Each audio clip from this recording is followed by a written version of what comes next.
You alright? Hi. Good morning. It is, I don't know, I think it's about 8:30 in the morning. We're expecting rain. It's supposed to rain any moment now, so hopefully it doesn't rain on us while we're out here. This week was Peach is like right here. This is too bright. Bush, no, sweetie pie, you can't go in there. You are gonna be, oh, you're such a brat. Okay, yeah, now you're all tangled. Can you go that way, please? Thank you. Okay, that's a bit better. So this week has been, as usual, a very quiet week for Peach and I. It's just been me and Peach, which I'll be honest is my favorite time on the property here. I'm gonna be distracted by Peach, so because she eats everything, so I'm gonna have to at a few points probably tell her not to eat stuff. Budgie,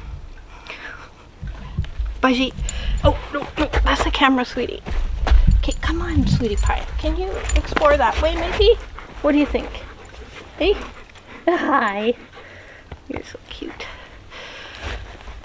Are you gonna say hi? And I wanted to do this outside because the birds just sound so nice today. It rained all day yesterday. It was just torrential downpour all day. So Peach didn't get outside too much. So yeah, so I wanted to have her out here with me. In last week's video, I had some whale footage and the tide was pretty high, so the whales were able to get closer to the shoreline on this property, so that was really neat. It happens, you know, 10 times a season where they get that close. A lot of times I'm actually inside or I'm down by the wood splitter or somewhere else and I don't have my camera, so I can't catch it on video. But I thought what I would do is last week I took some video footage of basically how we see the whales every day, how they look to us. In this footage you're going to hear sea lions grunting, you're going to see whale spouts like far away, and you'll see a few more pretty close. But yeah, this is pretty much how it is every day here.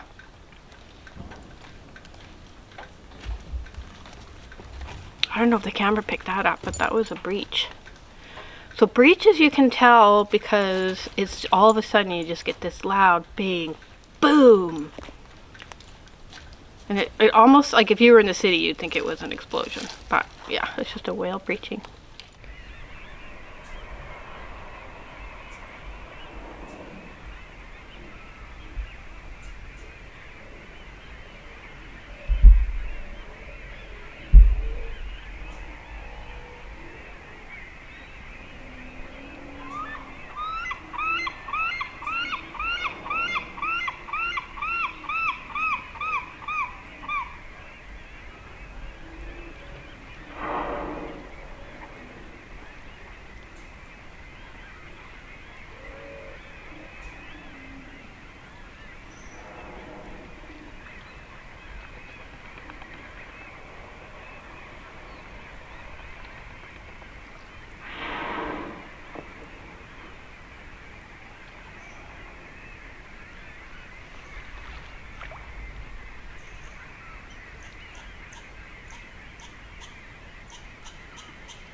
So today what I thought I would do is I would answer a few questions for the new subscribers.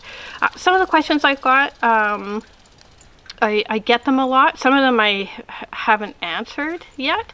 Like just I got a lot of questions about the island, how big it is, where it is. Just so you know, I generally don't answer questions about the geographical location or the size or anything like that about the island. Only because I had a few odd experiences while I was out on my sailboat, like before I arrived at this property. When I did videos, like I had people showing up, and and it was just very odd experiences of people who you know, people who, like, when I go to town for groceries, which is so crazy, it makes me laugh every time, but people will come up and say, oh, I watch your videos, and they're just super nice, super polite, and just really friendly, wonderful. But there's that odd person you get where they just don't leave you alone. Like, I was in Campbell River, I was docked there. It was before I moved to come here. I was there for 2 weeks just getting my boat ready to do the trip up north, and there were 2 gentlemen that showed up, and they just kept showing up every single day. One of them insisted on taking me out for coffee, and I just didn't have time. I mean, I had a friend who was taking the time out of his life to help me get my boat ready, and I just couldn't, you know, stop doing what I was doing to go have coffee. And I declined, but this person kept showing up every single day, so it got a bit uncomfortable. So I just want to avoid stuff like that. And because too I'm here all by myself, yeah, I just would prefer to avoid. I mean, I'm sure so many people have figured it out, but yeah, I just don't want to advertise where I am, if that makes sense. So there you go. The first question I'll answer is it's from Jana-WZ7DR.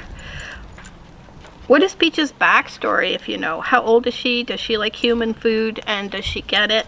My dog does, along with kibble, and lives for food. I love Peach.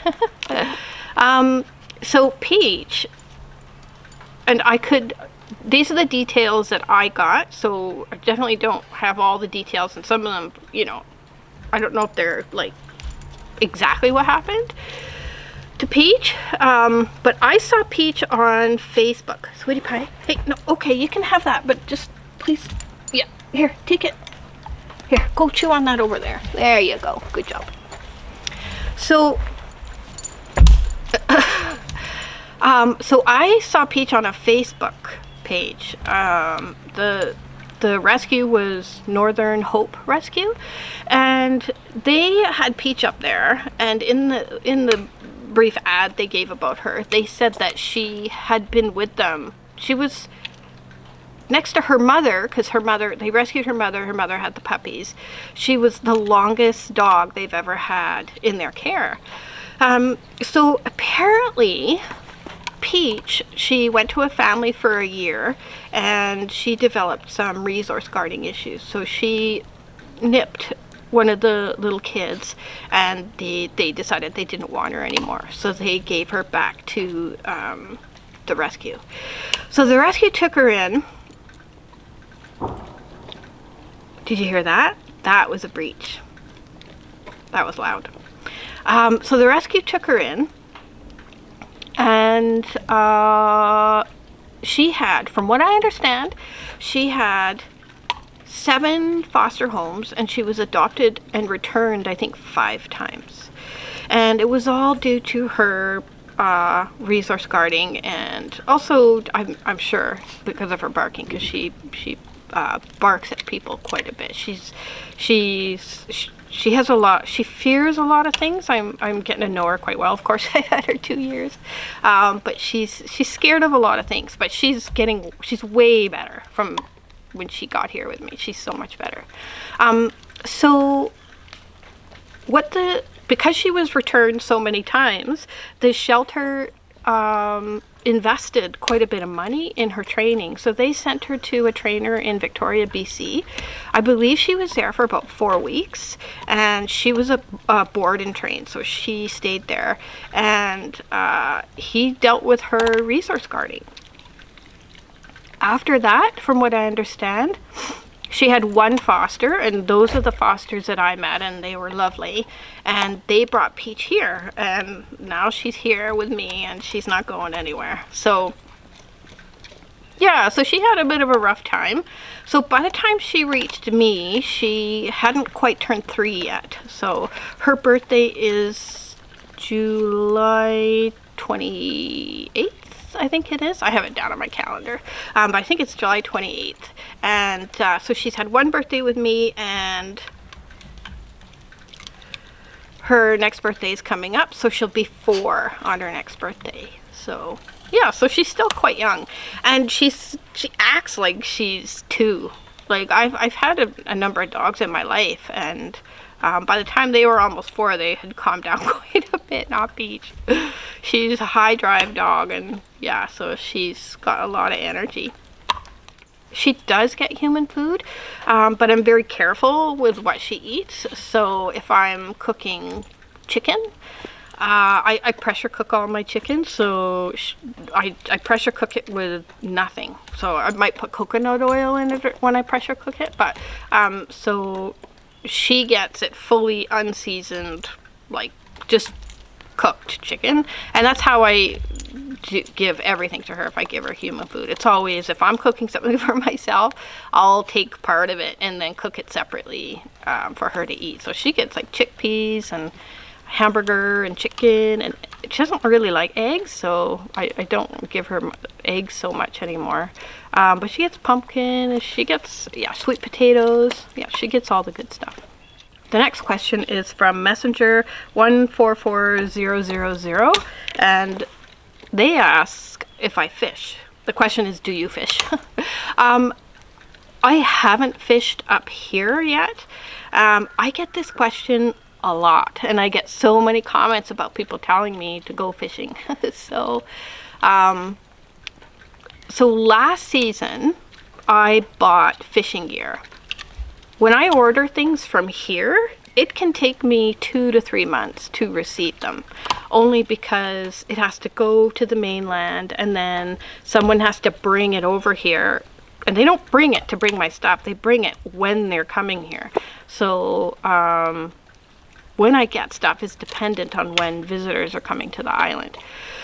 So my point, last summer I ordered fishing gear, and the fishing gear arrived when summer was over. So my plan was definitely to do some fishing this past summer, but unfortunately the tender that I normally have for the summer, the outboard died. It just pretty much sat in the water. It was, I had no tender for the whole summer. So the owner put it up on the ways, and then eventually did get fixed, but it just stayed up on the ways. So yeah, so I ended up not having a tender for the entire summer. A lot of people suggest that I fish off the dock. You can fish off the dock, but you're going to get, all you're going to get is pretty much rockfish. One of the kids here a couple of seasons ago, they got a lingcod off the dock, but that's very rare. Right now in BC, rockfish are, you're not encouraged to keep your rockfish if you catch or you're just not encouraged to catch rockfish at all, just because their numbers are dwindling. So yeah, so the only thing I could really catch is rockfish off the dock, and that's just not something I want to be catching. So without a boat, you're not going to get any fish. With a boat, with a tender, you can get all kinds of salmon. You can get Chinook, spring, you can get all kinds of salmon. Pink, you can get, yeah. So sometimes when the Airbnb guests come here, they'll do some fishing, and they always give me fish, which is so nice. Yeah, so I don't fish, and it's not that I don't fish because I don't want to fish. I just don't have the option to fish. This question is from Louise Anderson, 1505. Living remotely as you do, have you ever experienced anything otherworldly, strange, peculiar, or hard to explain? Yes, I have. 2 things. So one night, it was the first season I was here, I was sitting, it was winter, because I remember it wasn't even late at night. It was probably 6 o'clock, and it was pitch dark outside. So I just glanced up and looked out the window, and I saw this kind of sparkling light out the window, but it was up in the sky. You okay? So I saw a sparkling light out the window, and it was up in the sky, like above the trees of the forest. So this cabin behind me that I live in, it's surrounded by trees. So at night I can't really see the stars.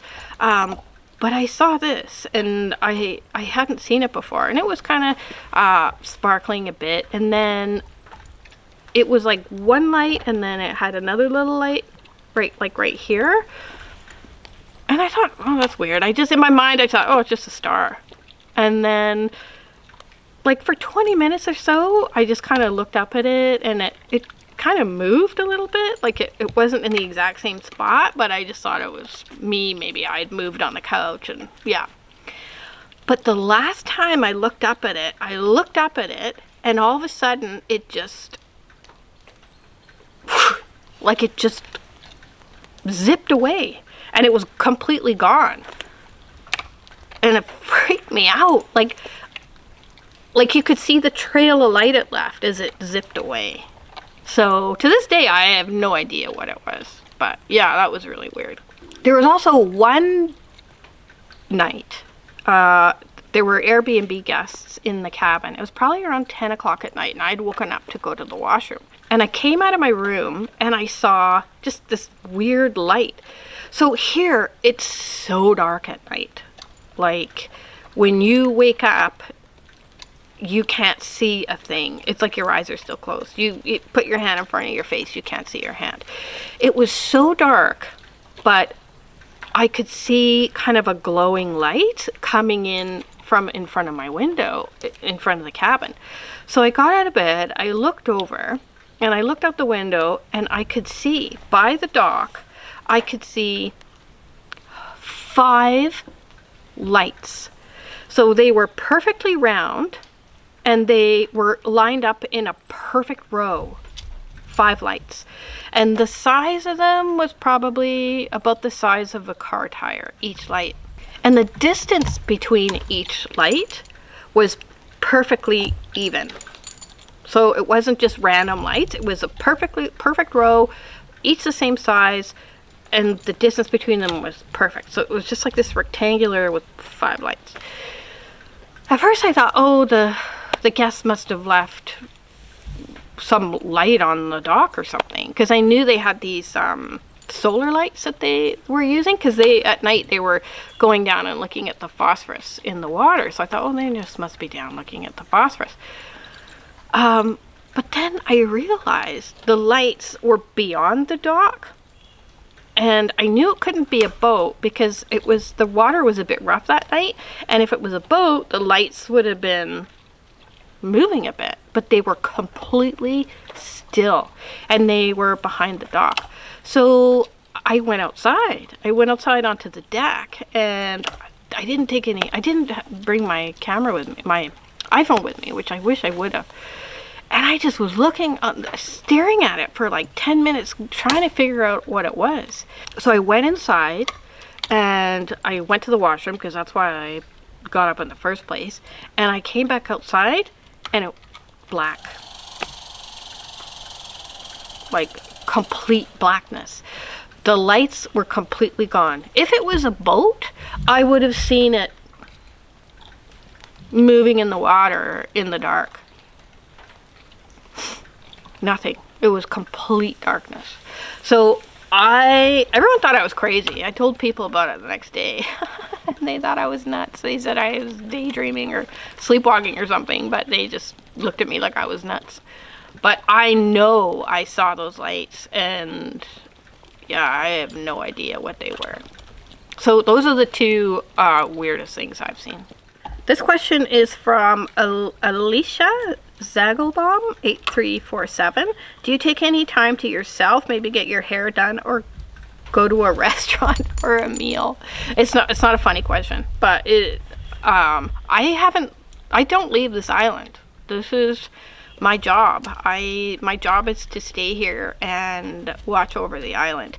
My hairdresser, who lives in Vancouver, who's also a good friend of mine, she did come 2 years in a row to stay here for, I think, each time it was about 4 days, and she did do my hair those 2 times, so that was really nice of her.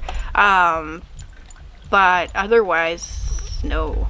Peach, sweetie pie, you're gonna knock this camera over. Come here. Here, get that stick. Yeah, there you go. Here, come chew it over here. Yeah, good job. So, as far as going to a restaurant, no. I think last season when the caretakers were here in the winter, on a few grocery runs, we stopped and got hamburgers. Yeah, but where I am, there are no restaurants. I am very, very remote. So, I mean, for me to get groceries, it's an hour boat ride. So, yeah, that's just not something I do, generally. So, Leslie Thorpe, E2B, asks, your family, and how do they feel about you being so remote? So both my parents have passed, and they always I was always doing crazy stuff, like by myself. Like some of the things I've done, it's not that crazy, but like I've trekked to Everest Base Camp, and I walked the Camino de Santiago, 800 kilometers by myself, and what else have I done? Oh, I've hiked in Peru by myself. Like I went in the jungle, I did the Machu Picchu, all that stuff. Yeah, so I've traveled a lot of places on my own and done a lot of things on my own. I think my parents had passed before I bought my first sailboat. Yeah, so they didn't really think anything of it, because they always thought I was doing crazy stuff. So yeah, so I don't think they think it's too crazy. I do have a sister that lives in Idaho, and I talk to her, like we talk on Zoom like twice a week, and yeah, she doesn't think it's crazy. I don't know, I guess my family is just used to the way I am, I guess. I don't know. Speaking OEV022, I think that's what it is. Did you get your boat parts, and did you get Ananda fixed? Do you think Peach would make a good sailor, or have the two of you gotten used to having terra firma under your feet? Did you ever get your crossbow, and were you an expert instantly? That's a lot of questions. So these are questions I've been meaning to answer. So boat parts, no, they haven't arrived.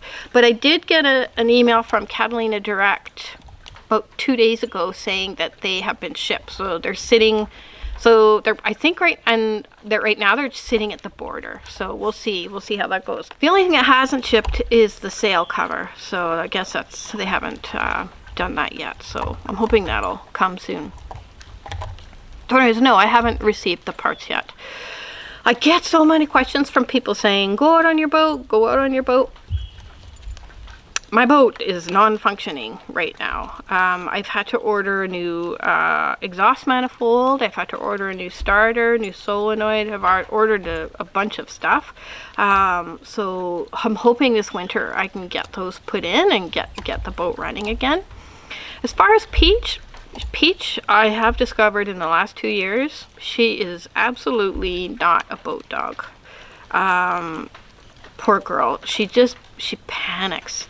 We're at the point now where she won't even go up and down the ramp anymore on the dock, because she absolutely, I don't know what happened. She was so good at it, and then one day I guess she just looked over the side, and like if she runs down the dock chasing something,